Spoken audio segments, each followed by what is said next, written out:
नए साल में महंगाई का एक और झटका आम लोगों को लग सकता है। 1 जनवरी से जूते, चप्पल और रेडीमेड गारमेंट्स पर जीएसटी 5% से बढ़ाकर 12% करने तक का प्रस्ताव है। हालांकि इसका काफी विरोध हो रहा है। एक रिपोर्ट। ये चप्पल पहले 20 रुपए की बिकती थी, जिसमें जीएसटी 1 रुपये था। अब 12% से ऊपर इसके ऊपर जीएसटी 2.5 रुपये हो गया। तो गरीब आदमी को इसके लिए बहुत बड़ा नुकसान उठाना पड़ेगा। दिल्ली के लॉरेंस रोड पर चप्पल की फैक्ट्री के मालिक विजय कुमार बंसल की चप्पलें और जूते देश के दूर दराज इलाकों में जाते हैं।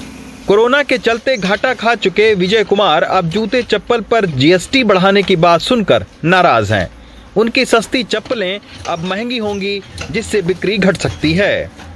हमारे कारोबार मध्यम वर्गीय और गरीब वर्गीय के लोग पहनते हैं, जिसके ऊपर की पहले 5% जीएसटी था और जो 500 रुपए तक का जूता था उस पर 5% का जीएसटी था और 500 रुपए से ऊपर का जो जूता था उसके ऊपर 18% जीएसटी था। अब सरकार ने जो 1000 रुपए का जूता बनाते थे उस पर भी 12% कर दिया और हमारे कारोबार पर भी 12% कर दिया।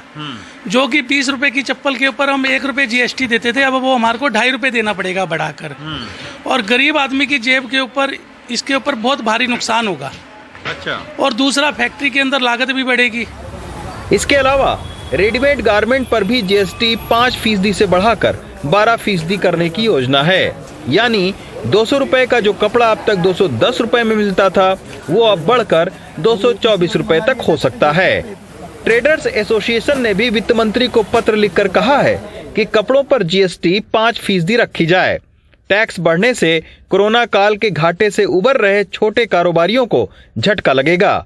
चीन, बांग्लादेश, वियतनाम के मुकाबले हमारे कपड़े महंगे होंगे, जिससे हमारा निर्यात कम होने का अंदेशा है।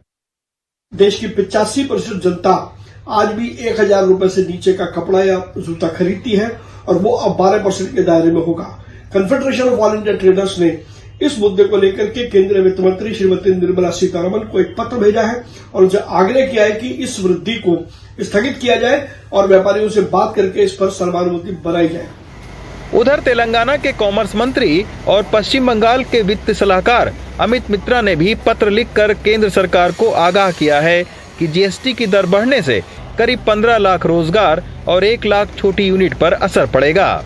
एक तरफ आत्मनिर्भर भारत का नारा देकर भारत सरकार छोटे और मझोले उद्योगों को फायदा देने की बात कर रही है, दूसरी ओर जीएसटी के बढ़े हुए प्रस्ताव से रेडीमेड गारमेंट और जूते चप्पल के छोटे कारोबारी निराश हैं। उनका कहना है कि अगर जीएसटी के दर बढ़ते हैं तो उनकी लागत बढ़ने के साथ ही उनके प्रोडक्ट महंगे होंगे और उसकी डिमांड बाजार में घटेगी। दिल्ली से रविश रंजन शुक्ला, एनडीटीवी इंडिया।